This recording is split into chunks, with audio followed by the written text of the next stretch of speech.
Hermanos, Dios los bendiga a todos. En la carta a los Efesios, en el capítulo 2, los versículos del 1 al 10. Voy a leer yo en la palabra de Dios para todos.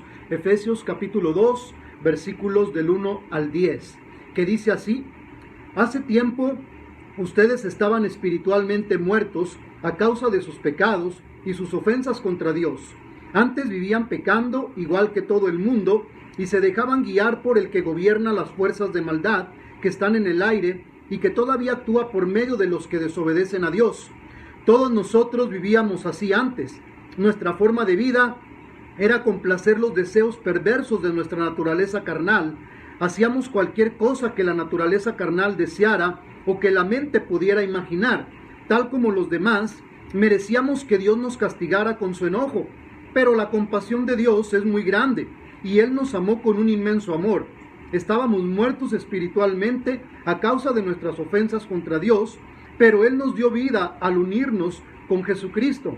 Fíjense, ustedes fueron salvos solo gracias a la generosidad de Dios. Él nos levantó de la muerte junto con Cristo y nos sentó junto a Él en el cielo. Dios hizo esto para mostrar en el futuro su inmensa generosidad, siendo bondadoso con nosotros a través de Jesucristo. Ustedes fueron salvos gracias a la generosidad de Dios porque tuvieron fe. No se salvaron a sí mismos. Su salvación fue un regalo de Dios. La salvación no es algo que ustedes hayan conseguido, pues nadie puede decir que se salvó a sí mismo. Nosotros somos obra de Dios, creados en Jesucristo para realizar las buenas obras que Dios ya planeó de antemano para que nos ocupáramos en ellas. El título de este sermón, hermanos, le he puesto los tres estados de la condición humana. Los tres estados de la condición humana. Y quiero comenzar con esto, hermanos. Hay tres cosas importantes que el Señor usa en la vida de los seres humanos cuando los va a salvar. Uno de ellos es la justicia, el segundo es la misericordia y el tercero es la gracia. Ahora, ¿qué significan cada uno de estos cualidades o perfecciones de Dios que Él combina con nosotros? Primeramente, la justicia significa que recibimos lo que merecemos. Misericordia significa que no recibimos todo lo que merecemos. Y gracia significa que Dios nos da lo que no merecemos. Ahora, Dios actúa con nosotros de esta manera, manejando las tres al mismo tiempo. Ahora, Pablo comprende que la gracia de Dios debe destacarse sobre el fondo de la negrura del pecado y presenta en toda su oscuridad la condición miserable en que nos encontrábamos antes de nuestra conversión, a fin de que se destaque mejor la salvación que Dios nos otorgó por su gracia a través de su Hijo Jesucristo. Ahora, en Romanos 5:20 dice Pablo que cuando el pecado abundó, sobreabundó la gracia de Dios. Ahora, lo que Pablo hace en este pasaje es pintar un vívido contraste entre lo que somos por naturaleza y lo que podemos llegar a ser por gracia, refiriéndome a Efesios 2 del 1 al 10. Y Pablo menciona los tres estados de nuestra condición humana.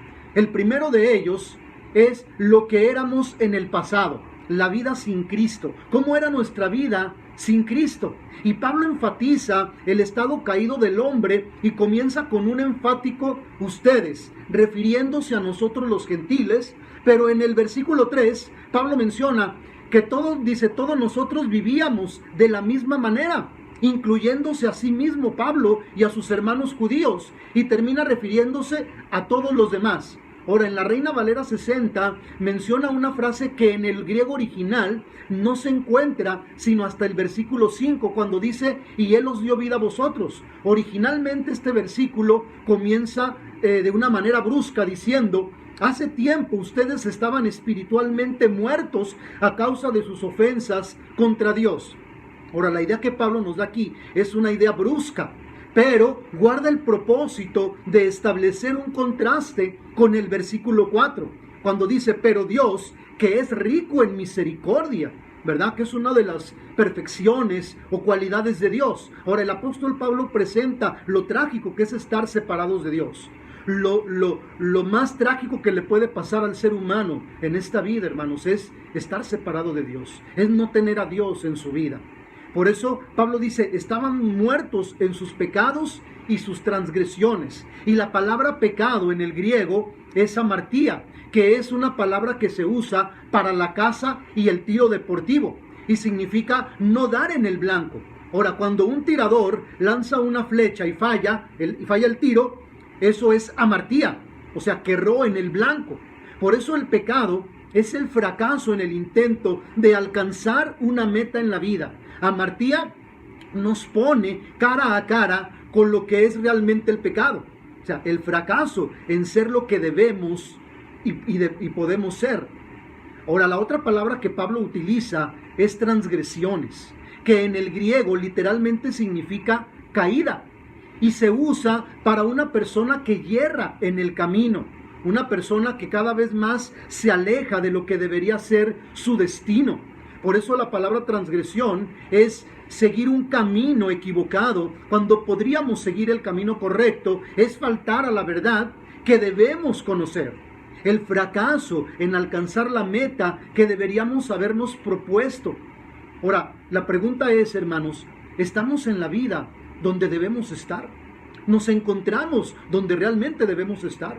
¿Hemos alcanzado la meta de servir a los demás? ¿De correr la carrera que Dios nos está permitiendo llevar en esta vida? Estas palabras indican una condición anterior y continua. Describen su condición del hombre natural como muerto, que aquí significa no la muerte física, sino la muerte espiritual en cuanto a su capacidad de responder a Dios. Quiere decir estar separados o extraviados de Dios. O sea, el hombre no puede salvarse a sí mismo. El hombre no tiene la capacidad, porque el pecado lo ha inutilizado para poder buscar a Dios. Por eso la muerte espiritual se refiere a un estado de rebeldía en el cual el hombre rebelde se ha separado de la única fuente de vida y está bajo condenación. Ahora, el versículo 2 describe la condición del hombre caído cuando dice: en otro tiempo nosotros andábamos conforme a los deseos y la corriente de este mundo. O sea, vivíamos un estilo de vida viciado. Éramos muertos que andábamos en el pecado. Y la palabra andar en el griego significa andar alrededor de, caminar alrededor de. Es un transitar diferente de vida. Es un verbo continuo, como diciendo constantemente andábamos en el pecado. Y Pablo nos recuerda con mucha seriedad la pecaminosidad y la perdición total de la que fuimos redimidos. Ahora, dice John MacArthur que no estábamos muertos a causa de los actos pecaminosos que hayamos cometido, sino debido a nuestra naturaleza pecaminosa. Teníamos una muerte ética y espiritual. Disfrutábamos de la vida natural y superficial y vivíamos de una manera vana. Por eso Pablo aquí nos presenta 3 maneras que controlaban y dirigían nuestra vida de pecado antes de nuestra conversión, que era el mundo, la carne y el diablo. O sea, dice Pablo, seguíamos la corriente de este mundo, es decir, el curso de este mundo de acuerdo a la época. Y aquí Pablo combina 2 cosas importantes, tiempo y mundo, que van juntos con el propósito de dar énfasis a la idea. Hablan del sistema maligno y de la influencia del diablo en la vida de los hombres que no han experimentado la gracia salvadora de Cristo. Es como los peces muertos, hermanos, que van siguiendo inertes la corriente de las aguas. O sea, así andábamos nosotros. Por eso, hermanos, en esta vida solamente existen 2 tipos de personas. Yo lo he mencionado en otras veces, ¿verdad? Los muertos vivientes, ¿verdad? Los zombies, que son los no creyentes, que así andábamos nosotros, que es lo que Pablo está describiendo aquí, ¿verdad? Nosotros éramos como zombies, como muertos vivientes, que solamente existíamos, pero no vivíamos. Por eso el no creyente no vive, solamente existe. Pero cuando venimos a Cristo, hermanos, entonces Dios nos da vida. Ya no solamente existimos, sino nos da vida. Por eso yo lo he dicho, ¿verdad? Hay zombies y hay extraterrestres. Los zombies son los que no tienen a Cristo, que tienen muerte espiritual, andan como muertos vivientes, y los extraterrestres somos los cristianos, porque dice la Biblia que no somos de este mundo. Ya no pertenecemos a esta vida, aunque estamos en el mundo. Ahora, esta es la corriente que siguen los no creyentes que no tienen a Cristo, una corriente que termina en la perdición eterna. El segundo aspecto que menciona Pablo es que caminábamos conforme al príncipe de la potestad del aire. O sea, obedecíamos sumisos al gobierno tiránico que nos imponía Satanás, que es el príncipe de este mundo o el Dios de este siglo, como le nombra la Biblia. La sumisión al diablo por medio del pecado es la peor esclavitud que el hombre pueda tener. Este estilo de vida rebelde era conforme a la corriente de este mundo y al príncipe de la potestad del aire, como lo menciona ahí en el versículo 2. Es decir, la vida desobediente y pecaminosa de nosotros los gentiles seguía las normas pecaminosas de su edad y las costumbres malas de este mundo. Ahora, además estábamos bajo la influencia de Satanás, quien es el gobernador del reino de este mundo. ¿Sí? Según un comentarista, dice que la expresión príncipe de la potestad del aire se encuentra solo aquí, en esta parte, y se usa para designar al imperio del demonio. Y esta expresión refleja el sentir de la época de Pablo, que creían que el aire estaba plagado de demonios. Ahora, Pablo describe a este mismo príncipe como el espíritu que ahora actúa en los hijos de desobediencia. ¿Y quiénes son los hijos de desobediencia? Pues aquellos que no tienen a Cristo. Es un espíritu maligno que ejerce su influencia sobre los que viven en el pecado y se caracterizan por una rebeldía contra Dios. Ahora, con esta expresión, Pablo señala a Satanás como el que reina sobre los demonios y otros agentes de maldad. Aún Jesucristo lo describe en Juan capítulo 16, versículo 11, como el príncipe de este mundo. Ahora, este mismo espíritu, dice, es el que está actuando en la vida de los hijos de desobediencia, o sea, del no creyente. De esta manera, Pablo da a entender que la influencia de Satanás se manifiesta en las actividades pecaminosas y corruptas de la humanidad de hoy día. Ahora, estos son los que no reconocen a Dios ni lo obedecen. El que influye en el mundo para que reine la maldad, el crimen, las guerras, la corrupción moral, las enfermedades, la destrucción, la desintegración familiar y todos los demás pecados y males que pudiéramos mencionar, hermanos. Es Satanás el que influencia todo esto, valiéndose de la naturaleza pecaminosa del hombre. Por eso los sujetos de él son los ladrones, los estafadores, los mentirosos, los homicidas, los inmorales, y así una lista de pecados sin fin. Ahora, Pablo dice que nosotros vivíamos conforme a los deseos de nuestra carne, que es el tercer aspecto. Dice, éramos hijos de desobediencia, y este hijo de desobediencia es un hebraísmo de carácter, una forma de hablar muy usada por los hebreos, ¿sí? Habla del carácter, hijo de algo o de alguien, y revela el carácter del hombre. Así como el hijo hereda de su padre o participa de la vida de su padre, de igual manera los seguidores de Satanás se caracterizan por su desobediencia. Y es un término griego muy fuerte que significa la resistencia obstinada a la voluntad divina. Es decir, todos los no creyentes, hermanos, son hijos de desobediencia. Están energizados por Satanás y por eso están dispuestos a desafiar, deshonrar y desobedecer al Señor. ¿Por qué? Porque se dejaron engañar por el espíritu de maldad por el cual cayó el mismo Satanás a causa de su orgullo y desobediencia, y se han dejado arrastrar por el diablo que se vale de su desobediencia, de su naturaleza pecaminosa para imponer su yugo sobre ellos. Por eso es que el hombre necesita a Cristo para ser libre de la esclavitud del pecado, del yugo de Satanás. El cuadro que Pablo nos pinta aquí no es nada agradable, hermanos. El cuadro que pinta acerca del hombre. Pero Pablo no se detiene ahí. El apóstol lo amplía enseguida. Para hacerlo universal, en los versículos 1 y 2 habla de vosotros, los gentiles, y en el versículo 3 habla de nosotros, los judíos, mencionando Pablo él entre los judíos. La expresión que Pablo usa en otro tiempo, todos nosotros vivíamos entre ellos, incluye a los judíos, como también entre los muertos en delitos y pecados, y más específicamente como los hijos de desobediencia. Ahora, la conducta de estos antes de conocer a Cristo no era nada bueno ni recomendable, hermanos. El autor emplea dos expresiones para describir este estado pecaminoso y perdido. La primera de estas es: vivimos en las pasiones de nuestra carne. Vivíamos en las pasiones de nuestra carne. Ahora, la palabra carne es en este contexto teológico viene a ser todo lo que el hombre caído es. Es la sustancia misma del hombre natural y que aún persiste en el hombre convertido a Dios. ¿Por qué? Porque todavía seguimos teniendo la naturaleza pecaminosa. Es la cabeza de puente que utiliza Satanás para influir en las decisiones de cada ser humano.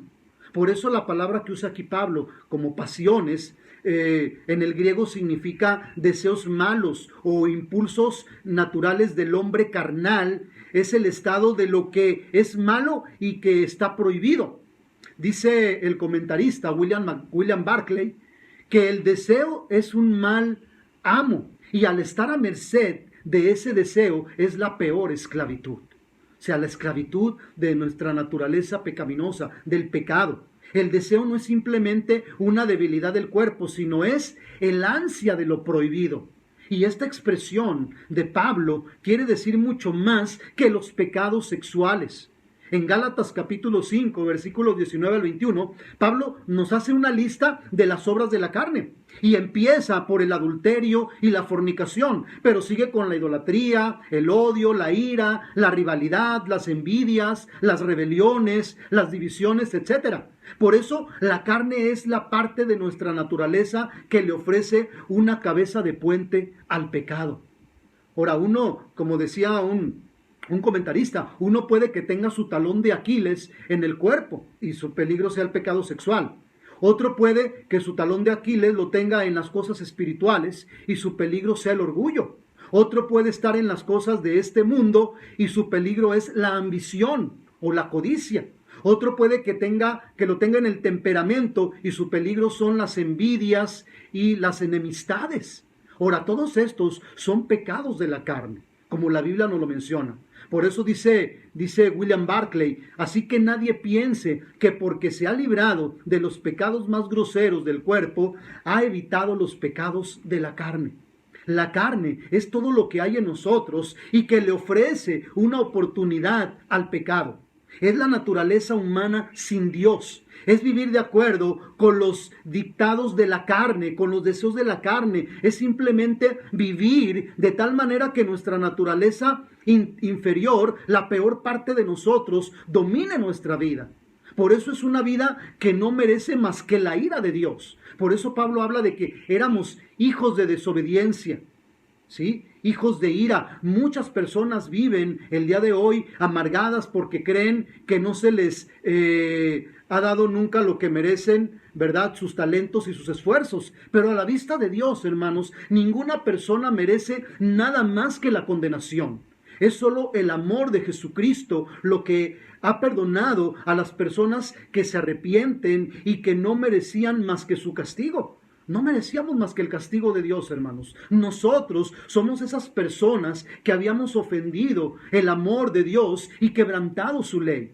Por eso otra palabra que expresa la misma idea es concupiscencias, que en el griego significa malos deseos, un deseo desenfrenado.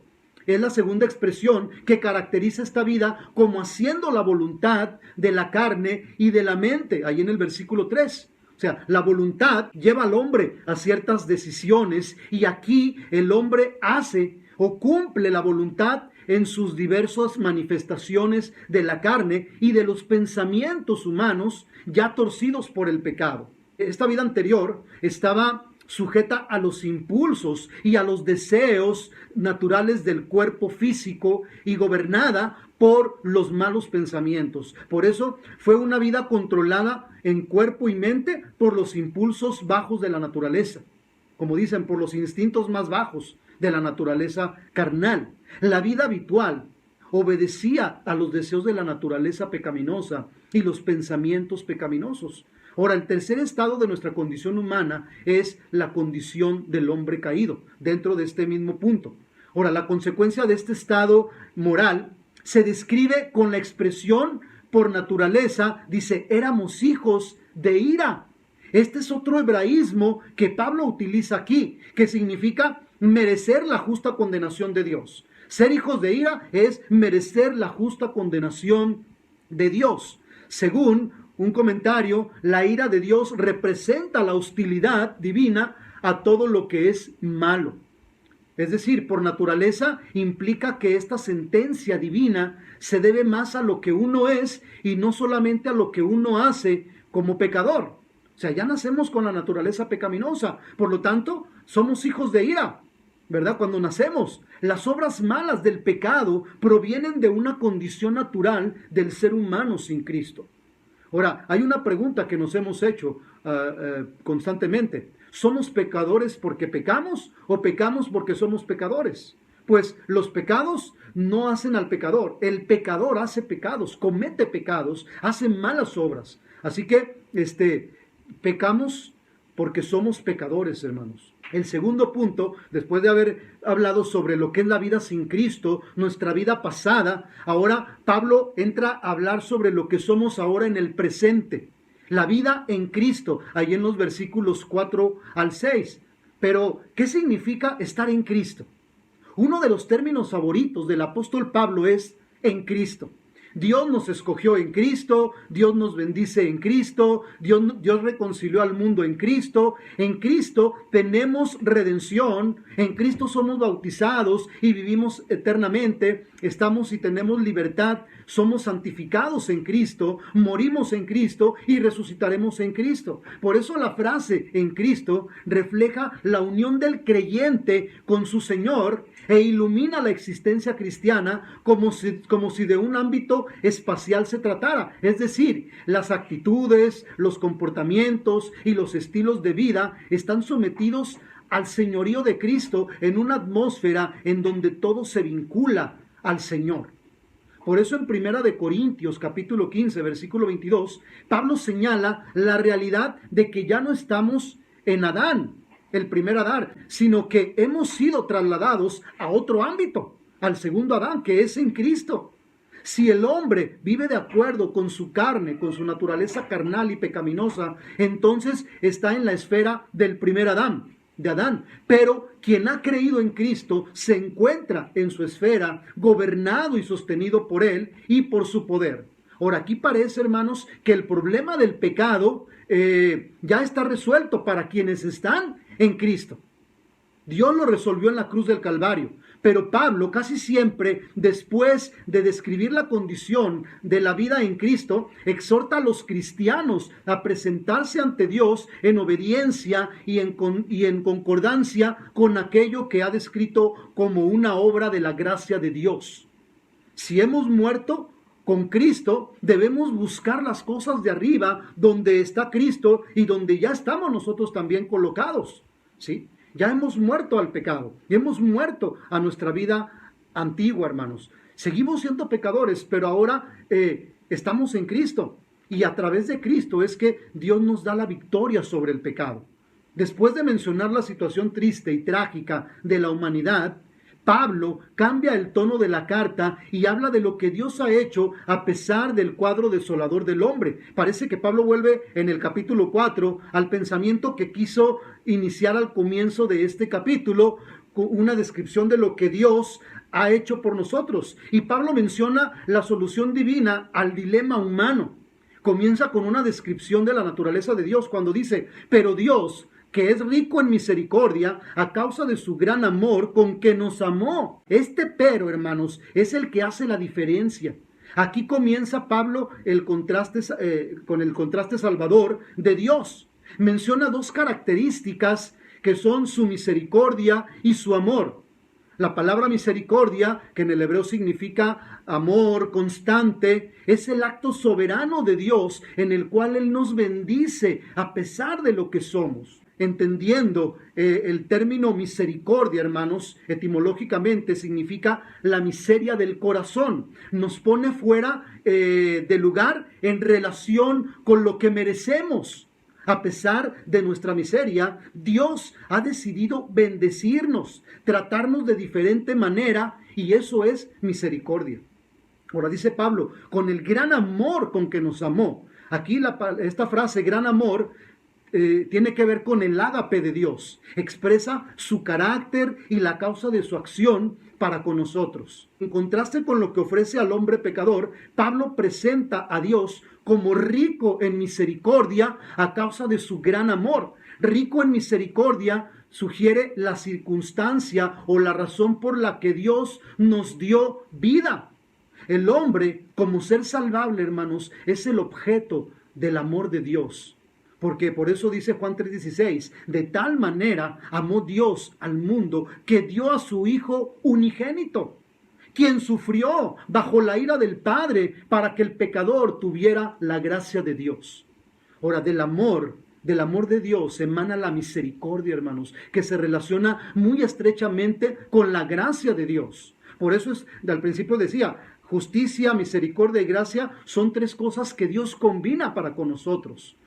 El amor es el móvil que pone en marcha todo el plan redentor de Dios, mientras que la misericordia es la actitud que Dios adopta frente al pecador en su deseo de bendecirle, pese al pecado que provoca la ira.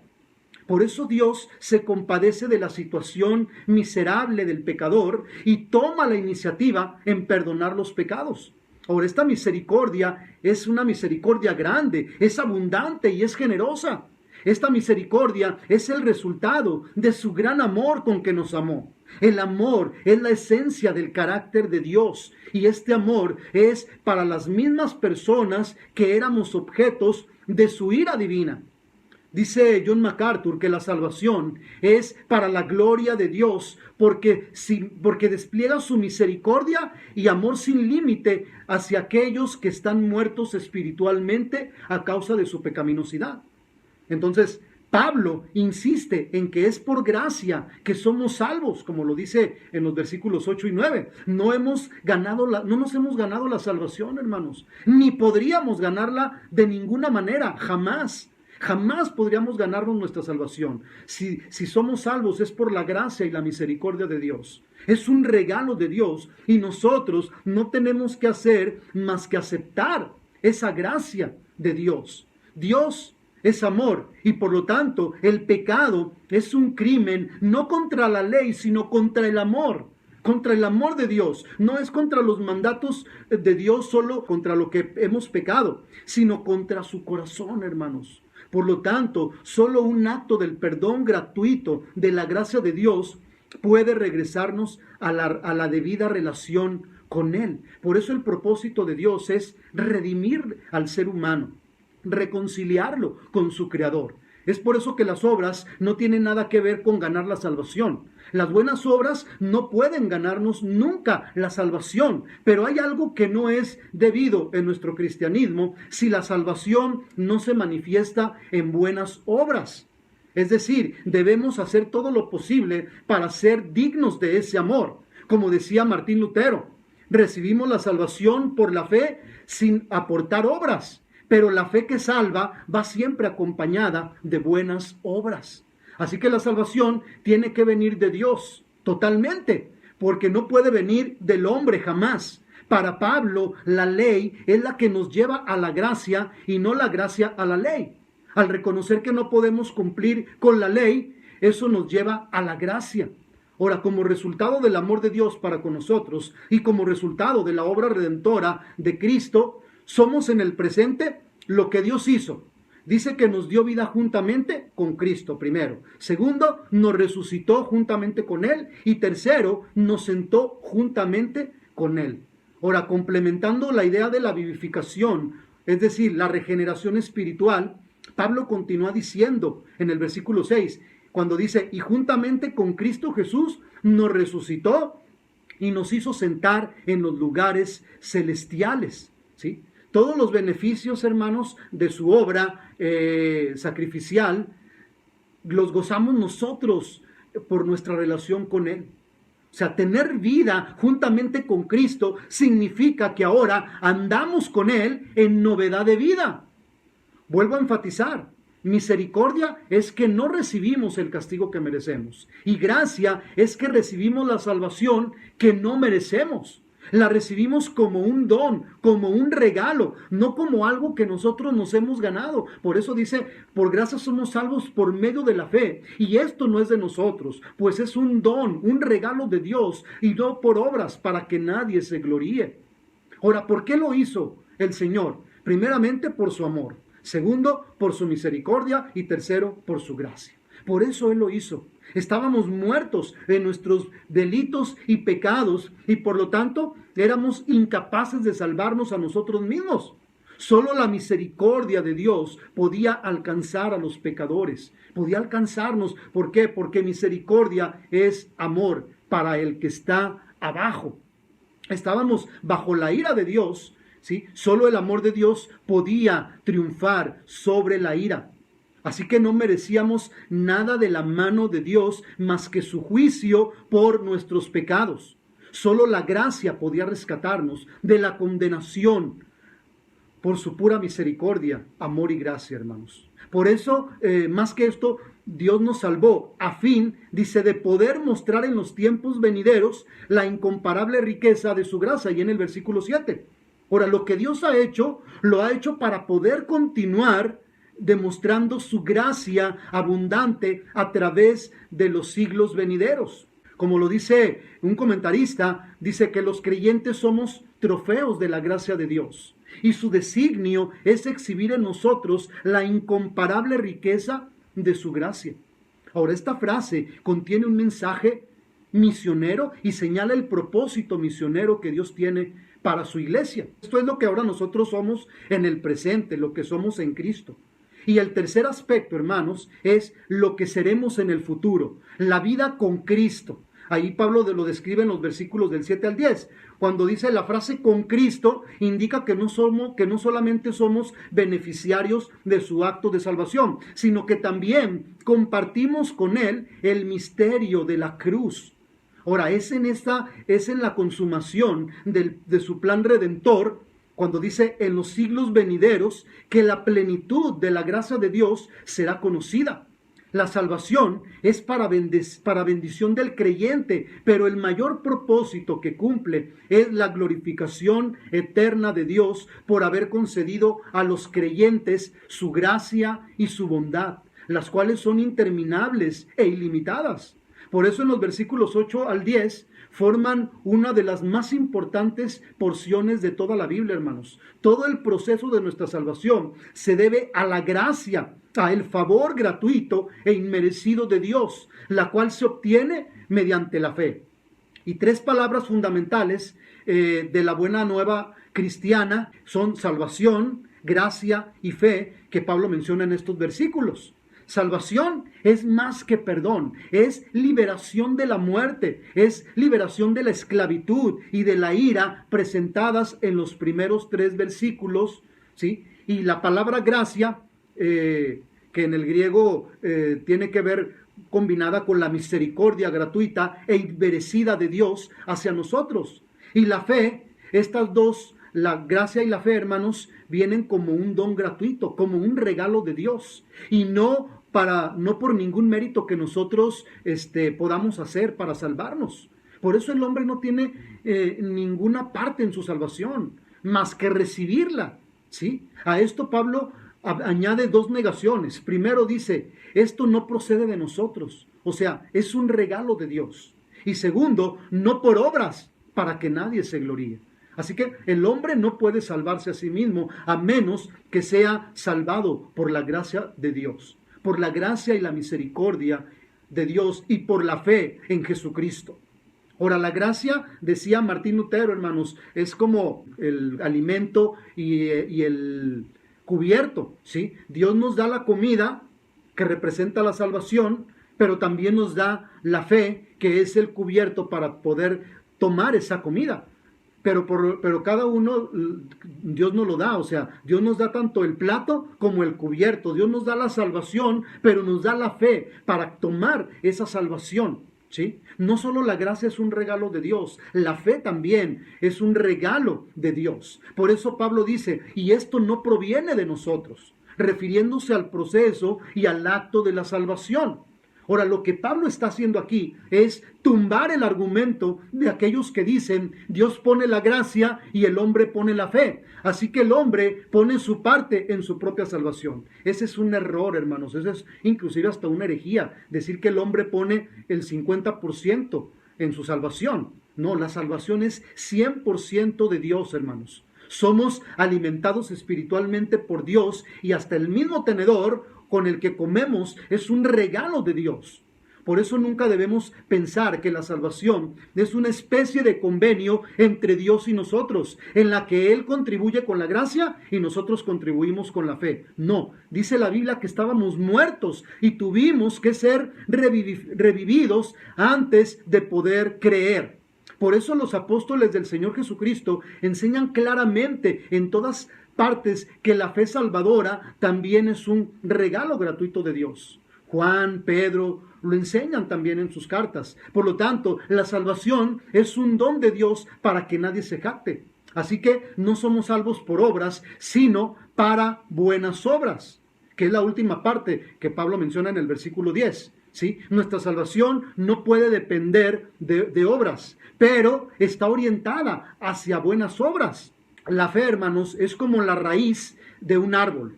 Las buenas obras son como los frutos del árbol. Lo que le da vida al árbol no es el fruto, sino la raíz que la sustenta. Pero el árbol manifiesta que está vivo y sano al dar buenos frutos.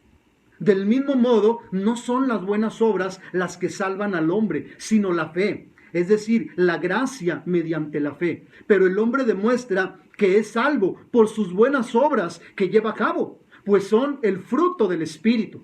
Por eso en el versículo 10 dice Pablo, somos hechura suya. Y aquí la palabra hechura en el griego tiene que ver con la artesanía. ¿Sí? ¿Qué somos ahora? Somos hechura de Dios. O sea, somos una obra maestra, hermanos.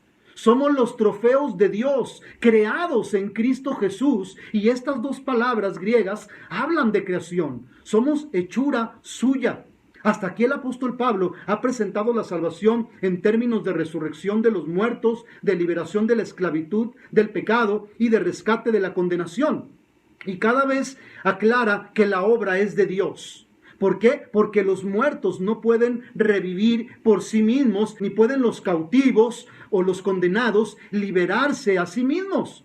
Como dice Juan Calvino, dice esta palabra, creados, es suficiente para tapar las bocas y dejar de lado la palabrería de gloriarse por tener algún mérito. Porque cuando dicen eso, presuponen que son sus propios creadores.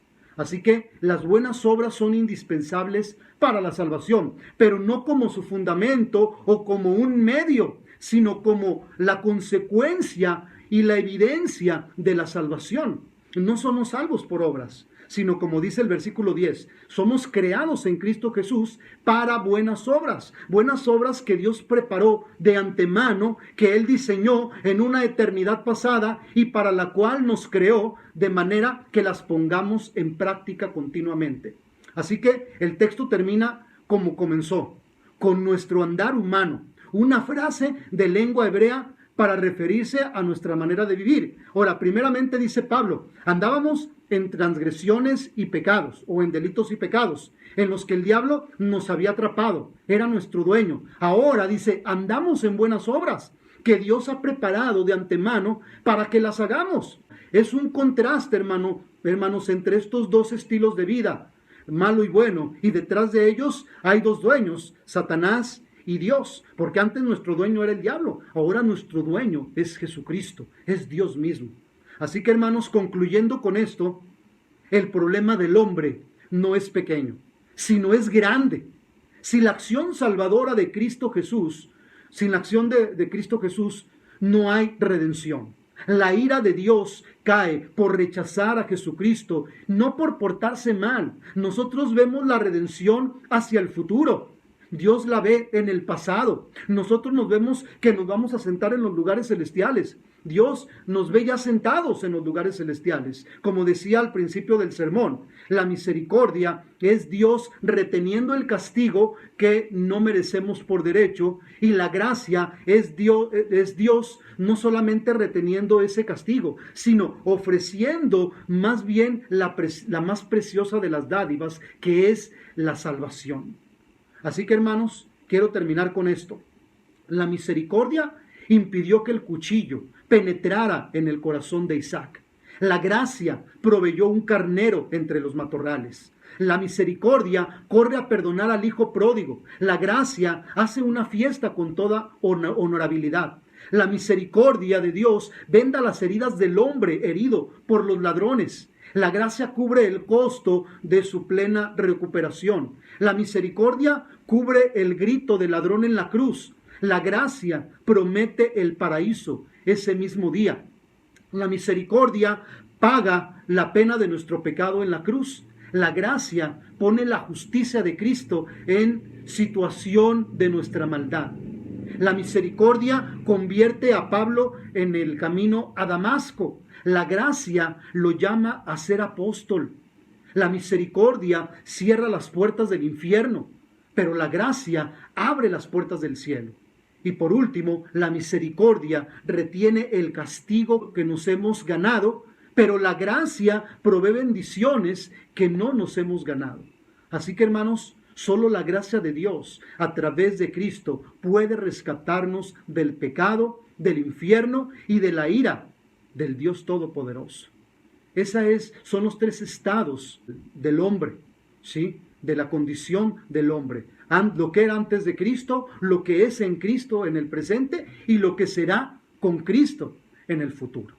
Así que, hermanos, yo quiero invitarles a que oremos. Si tú ya estás en Cristo, pues yo te invito para que sigas permaneciendo en Cristo. Como decía el hermano Paul Washer, no se trata que un día estuvimos en Cristo, sino que seguimos estando con Cristo. No se trata que un día caminamos con Cristo, sino que seguimos caminando en la actualidad con Cristo.